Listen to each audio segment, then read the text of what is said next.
उसने हमको आपको जितने भी चराचर में ये जीवात्मा रह रही है उस परमपिता परमात्मा की भक्ति करके और उनसे वरदान स्वरूप प्राप्त कर लिया।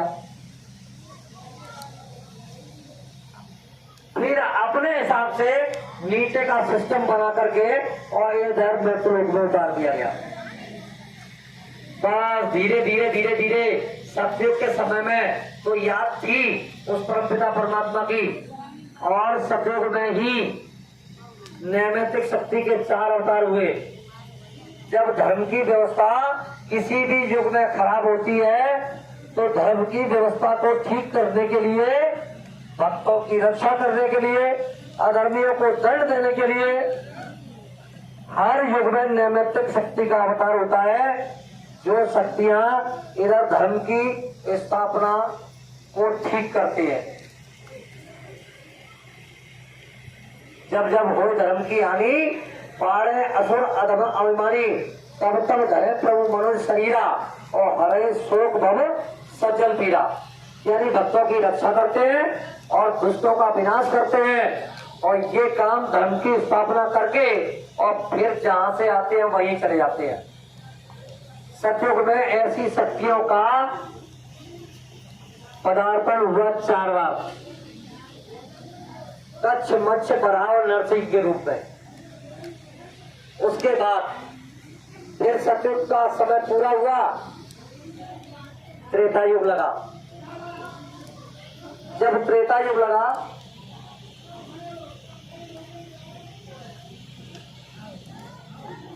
तो त्रेता युग के समय में इसी आदमी की उम्र 10,000 वर्ष की। सतयुग की उम्र में से 4,32,000 वर्ष घटा दो तो त्रेता की उम्र रह जाती है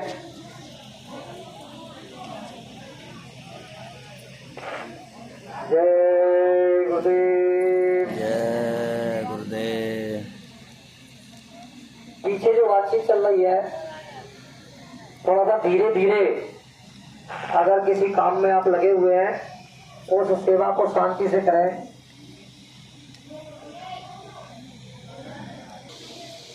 क्योंकि उससे तुम्हारा आना जाना, उस परमपिता परमात्मा से मिलना, ये अच्छा नहीं लगा। क्यों नहीं अच्छा लगा? कि उसने सोचा कि अगर ये सारी जीवात्मा है और निकल करके इस भक्ति योग के माध्यम से, सुरत शब्द योग क्रिया के माध्यम से अपने घर में ये सभी जीवात्माएं चली गई, तो फिर मैं किस पर शासन करूंगा? तो फिर वो परमपिता परमात्मा की भक्ति में लग गया और उनकी भक्ति से खुश होकर एक वाणी, एक आवाज उसके कान में उतरी, जिसे वेदवाणी, ब्रह्मवाणी, आकाशवाणी कहते हैं। उस आकाशवाणी के माध्यम से उसको सुनाई दिया कि तुमने जो मांगा दे दिया, फिर मैं किस पर शासन करूंगा? तो कि तुम क्या चाहते हो? कि मैं ये चाहता हूं कि ये मेरे अधिकार क्षेत्र में काम करे। तब उन्होंने कहा ठीक। तो प्रेमी भाई बहनों, चौथे चरण में जब सतयुग का अंत होने जा रहा था, उस समय में 10,000 वर्ष तक ये एक कानून, एक व्यवस्था लागू हो रही है। उसे जरा समझ लो। आप लोग जैसा कर्म करोगे उस कर्म का फल आपको भोगना पड़ेगा। वो कौन सा कानून है? कर्म प्रधान विश्व रच राखा, और जो जस करो तो तस फल जागा। बस प्रेमी भाई बहनों, 10,000 वर्ष का समय पूरा हुआ और ये कानून लागू हो गया। जैसे ही ये कानून लागू हुआ तो धीरे धीरे धीरे धीरे धीरे धीरे जो रोज आते हैं, बस इसी भौतिक जगत की याद उसे रह गई और इसी काम काज में उलझ गया और फंस गया। तब से उसे अपने घर की याद नहीं है। सतयुग के बाद त्रेता, त्रेता में नैमित्तिक शक्तियों के 3 अवतार हुए, राम, वामन और परशुराम। जब धर्म की व्यवस्था खराब हुई तो ये और अपने धाम चले गए, जहां से ये राम के रूप में, और ये कृष्ण के रूप में जो शक्ति इधर आती है और काम करती है, वही शक्ति इसमें जाकर समझ आती है। कहाँ से आती है ये भी आपको पता नहीं।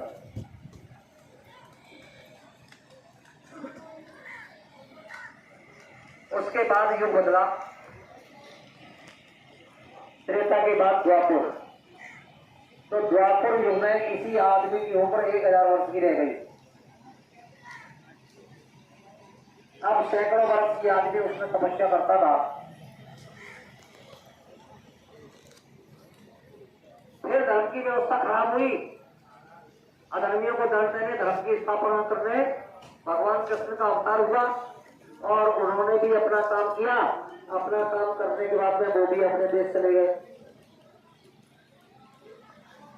इसी धराधाम पर 4 युग बढ़ते रहते हैं। सतयुग के बाद त्रेता, त्रेता के बाद द्वापर और द्वापर के बाद कलयुग। अब इस कलयुग में आदमी की उम्र है केवल 100 वर्ष। और कलयुग के 2 चरण, कलयुग में कलयुग जाएगा और कलयुग में सतयुग आएगा। इस सतयुग को इधर लाने के लिए, ये सतयुग की स्थापना कराने के लिए बाबा जय गुरुदेव जी महाराज ने 3 यज्ञ किए और चौथे यज्ञ की बात वो बराबर करते रहे। जब चौथा यज्ञ होगा तो बाबा जी ने कहा था कि मैं 10 महीने पहले बताऊंगा और 10 महीने उसका प्रचार प्रसार होगा।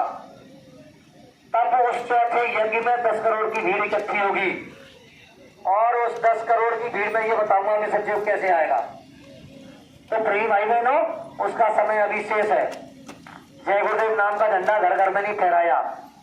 इस भदावली गांव के अंदर मैं देख रहा हूँ 1-2 घरों में झंडा लगा हुआ है, जबकि बाबा जी की भविष्यवाणी है फहराएगा। अरे जमाने जोर लगा ले, कब तक जोर लगाएगा और जग में जय गुरुदेव का झंडा लहर लहर लहराएगा। वो भी समय हमारे आपके बीच में आएगा।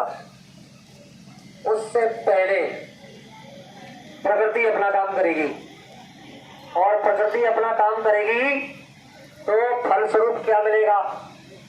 गोस्वामी जी महाराज रामचरितमानस में कह गए हैं कि कलिकाल अकाल दुकाल परे और अन्न दुखी बहुलोक मरे।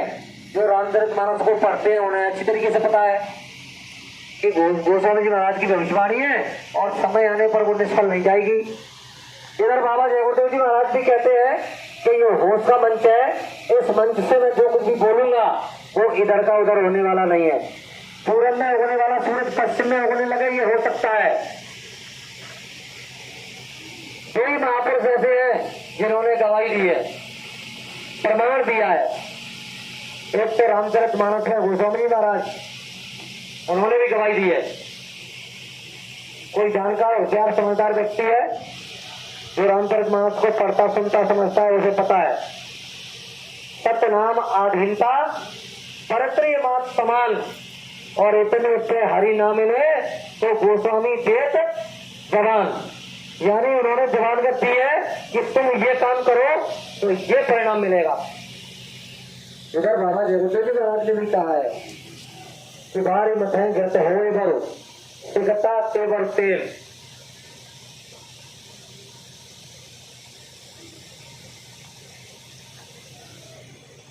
रेत की ट्रेली आपके यहाँ से खूब निकलती है,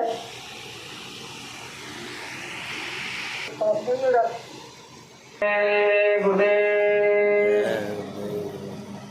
बाहरी मथें गिरते हुए भरो बालू के पेड़ से तेल निकल जाएगा। लेकिन गोस्वामी महाराज कह रहे हैं कि हो सकता है कि चलो निकल आए, मान लेते हैं।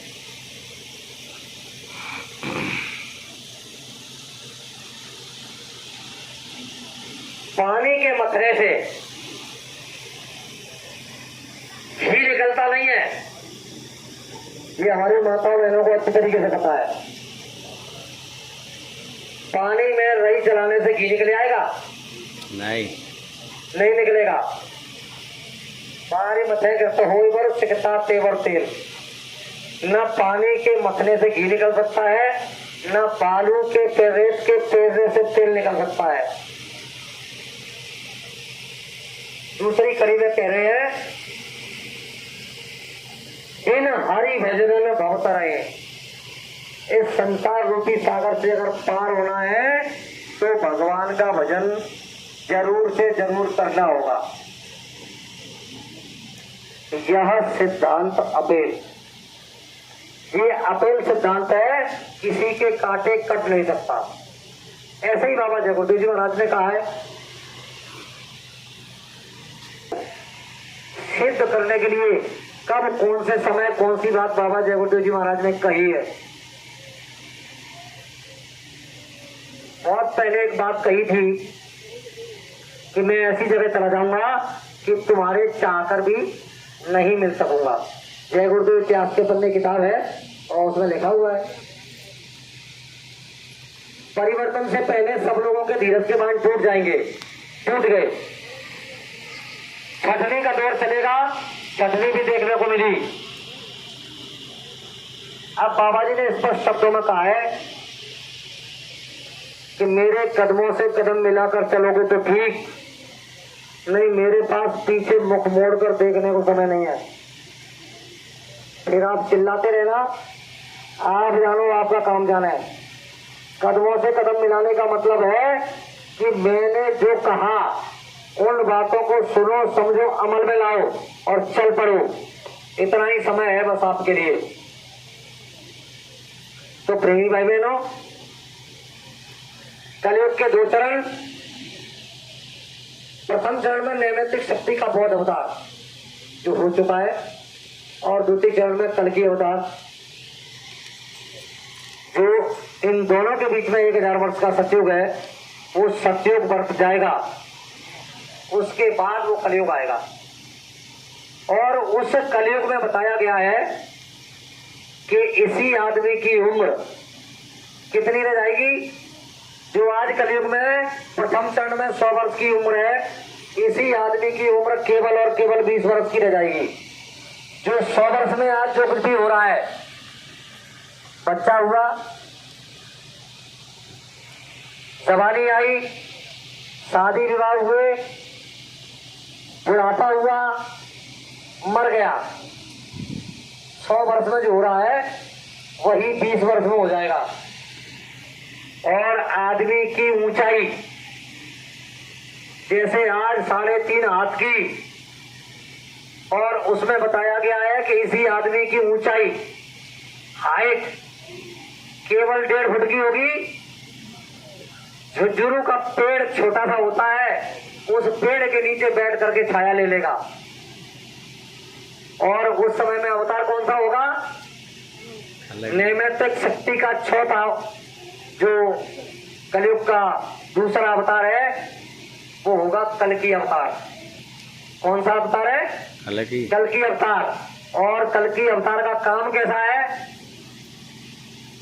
जो व्यक्ति जिस अंग से इस सृष्टि में अधर्म फैलाएगा, दुराचार, अत्याचार, अनाचार फैलाएगा, तो वो तुरंत उसके बगल में प्रकट होगा और जिस अंग से, शरीर के जिस अंग से जिसने अधर्म फैलाने का काम किया है, उसी अंग को काट देगा।